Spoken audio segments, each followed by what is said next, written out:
Human-Centered Design Strategies, a practice-led case study from a South African context, by Chmela-Jones from the Visual Arts and Design Department of the Vaal University of Technology in South Africa. The Vaal University of Technology is situated in the province of Gauteng, an area known as the Vaal Triangle, the Vaal region. The Vaal region is formed by the industrial towns of Vereeniging, Vanderbijlpark and Sasolburg, and is a major industrial area, home to such industries as ArcelorMittal South Africa, as well as Sasol.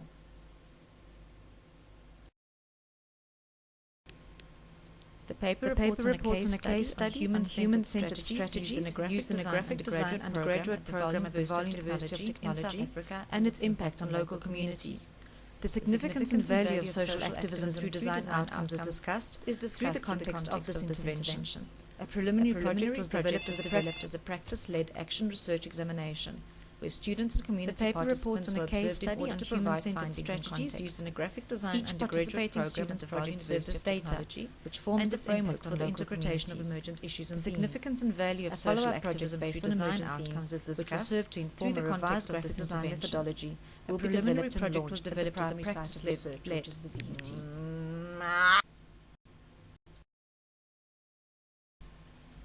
This research will explore a revised approach to the graphic design curriculum in order to attain an understanding of the skills necessary for graphic design students to shift their priorities from the creation of the graphic design program in order to attain an understanding of the skills necessary for graphic design students to shift their priorities for the inclusion of human-centered approaches within some of the key subjects to human-centered graphic design program at the Vaal University and consequently to formulate recommendations for the inclusion of human-centered approaches within some of the key subjects with the graphic design program at the Vaal University of Technology. Additionally, this paper aims to review literature on the expanded role of the graphic design and corresponding issues in graphic design education, and it will make suggestions for the structuring of graphic design program at the VUT. No, that's wrong. I will not. Graphic design as a discipline is rooted in professional practice and is often perceived as having solely a commercial application. At its simplest, commercial graphic design can be defined as a profession based in visual communication that combines typography and images in order to convey a specific message to a targeted audience. This definition may be perceived as being descriptive of what graphic design was, and not of the field it has more recently become. Harland argues that the previous focus on the commercial role of graphic design is in direct contradiction to the more recent cultural aspirations of graphic design. Internationally, graphic design theorists such as Friedman, Harland, and Davies recognize design as an economic activity and have attempted to place graphic design within a discernible context of a post-industrial society. Friedman specifically recognizes that design relies on the shaping of goods and services within large industrial economies and places design within human intellectual capital in post-industrial times oriented towards the future forecasting, foresight, and planning. New skills, such as those necessary to interpret the needs of users, have been cited as necessary for graphic design graduates, along with the more traditional skills of a developed visual sophistication and a capacity for rational analysis and conceptual synthesis, in order for students to be able to deal with this new multidisciplinary and revised context.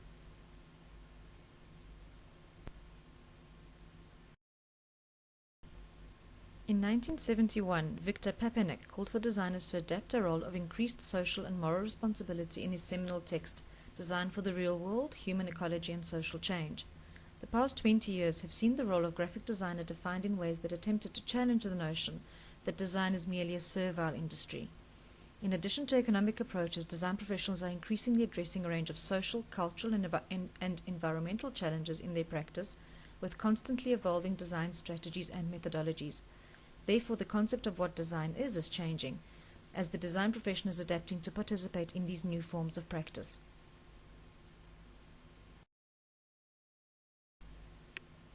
In 1997, South African higher education institutions were called upon to demonstrate social responsibility and their commitment to the common good.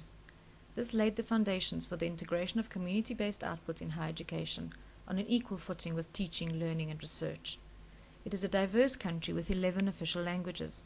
South African higher education institutions have developed design curricula which aim to be more than mere simulation of professional design practice. However, traditional teaching approaches remain evident at some institutions, with resistance from faculty to new or alternative teaching approaches. Assumption of the study is is that in order to keep up with emerging trends in graphic design education, the graphic design program at the VUT must be reconceptualized to address human-centered design approaches. The VUT has followed the historical pattern adapted at most former technikons in South Africa, where focus was placed on technical and aesthetic issues, what could be labelled as traditional approaches to design, and vocational training. At the VUT, service learning is implemented on an ad hoc basis, and various departments are being requested to participate when an opportunity arises. The institutional focus at the VUT is on becoming an active role player in the community, society, and the broader context, with an emphasis on entrepreneurial engagement and innovation.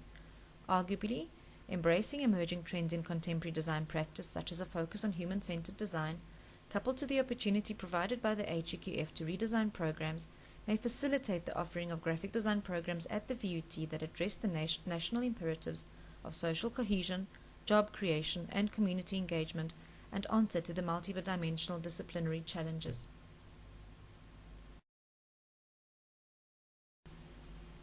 The VUT encourages a broad-based approach, as well as experimentation with various teaching methods. The face-to-face lectures still holds an essential positions in many classrooms. The VUT graphic design students predominantly originate from local communities surrounding provinces and other African countries, such as Zimbabwe, Botswana, the DRC, which makes for a diverse cultural mix in the classroom.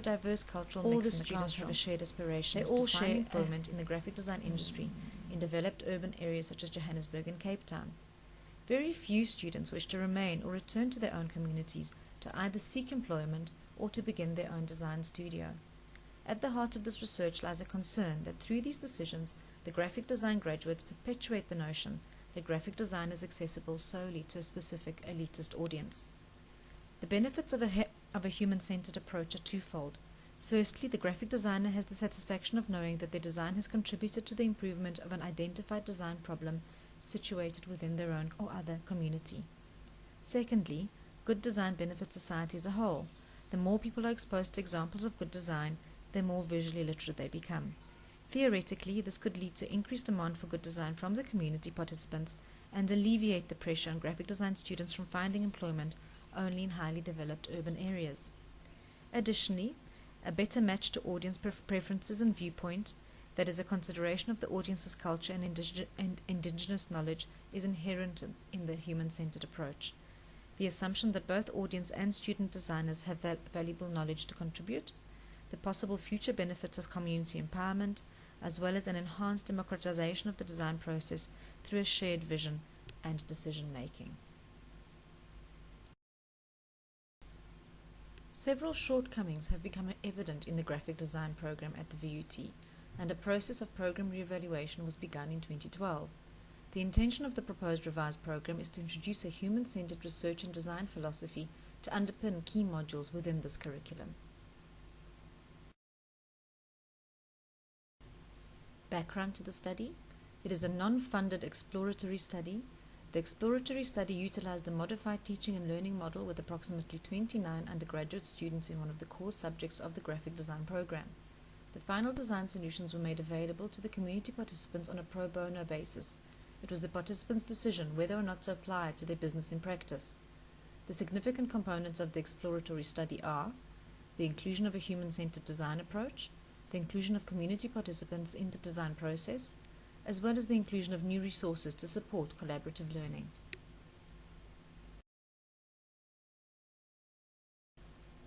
The methodology followed an empirical approach involving a cyclic process of problem definition, design prototype development, and design outcome delivery. Each phase was followed by a process of reflection.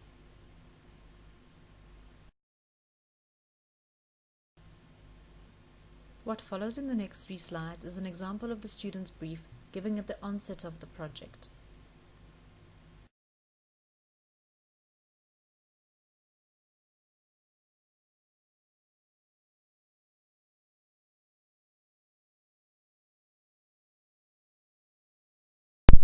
It is envisioned that this project serves as phase 1 of an increasingly complex scaffold of iterations that could potentially contribute significantly to the benefit of the local community, as well as to the students at VUT.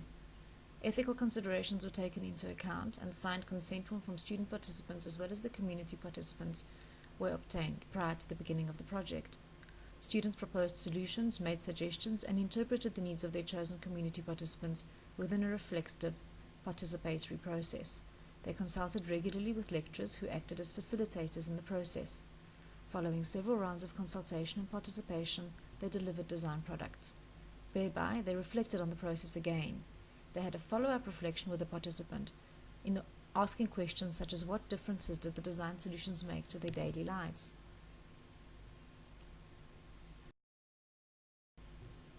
What follows is an example of some of the outcomes. This is student 1, who worked in collaboration with the proprietor of a nursery school in the local township to develop a new logo and signage for the school. The top image is the original concept as developed by the student in collaboration with the participant.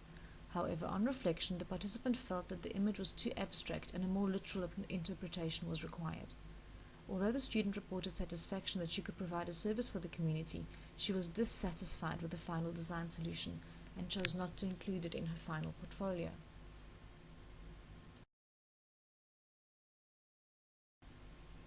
An example from Student 2. Student 2 worked in collaboration with the owner of a local hair and beauty salon to update the logo of the business to reflect a more professional image and a move to a trendy new premise. The images show the evolution of the original concept. The final concept appears below.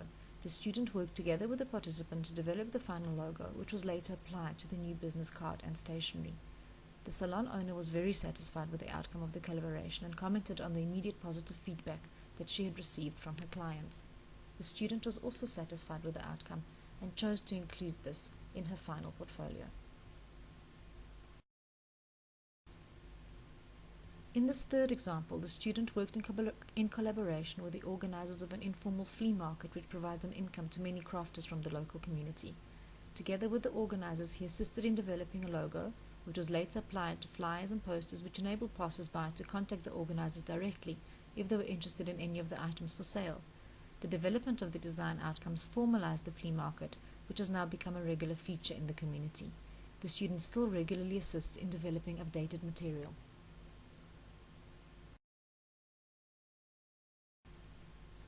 Several outcomes were evident as part of this project.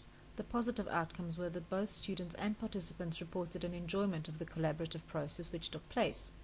Participants took ownership of the process and were satisfied with the quality of the design outcomes.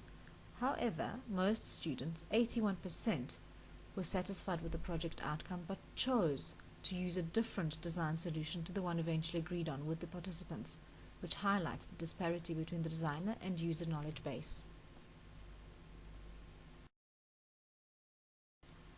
Community impact. A total of 23 design projects were delivered. 18 community participants reported total satisfaction with the project outcomes. 7 community participants have since made use of the design solutions, affordability of printing being cited as major deterrent for remaining participants. Unfortunately, it is too early to determine whether the use of the design solution has made significant impact on the success of their business.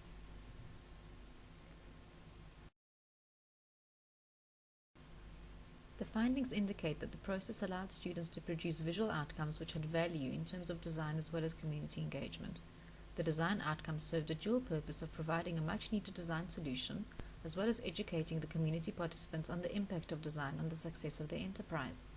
The project altered the students' perception of a lack of entrepreneurial opportunities available to them in the local communities, and all students showed a willingness to participate in similar projects in the future.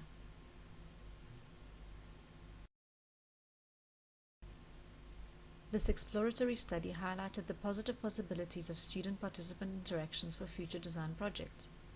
The exploratory study highlighted the gaps in the student knowledge pertaining to research methods and strategies for design, including ethnographic considerations, their lack of knowledge of thorough documentation strategies, as well as problems with reflection and revision.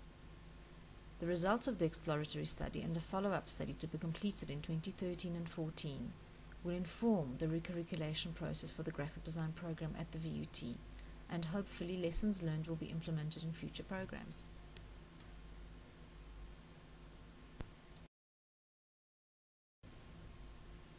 As human-centered design is emerging as one of the dominant trends in contemporary design thinking, It is increasingly included as the philosophy which guides the formulation of pedagogic content at prominent design schools. In order to successfully incorporate human-centered design practices into existing curricula, educators have integrated activities with a fundamental core of human-centeredness in the approach to design. The School of Design at Carnegie Mellon University in the United States of America may serve as an example for the successful integration of a human-centered research and design philosophy into its program. Modules in human factors are introduced at the undergraduate level for all industrial and graphic design students, which provide a methodology for the collection and translation of human information into creative solutions. Additionally, the perspectives offered in these modules are complemented by subject content into several other classes, including design studies and practical studio components. This may serve as an example of the curriculum which may be proposed at the VUT in the future.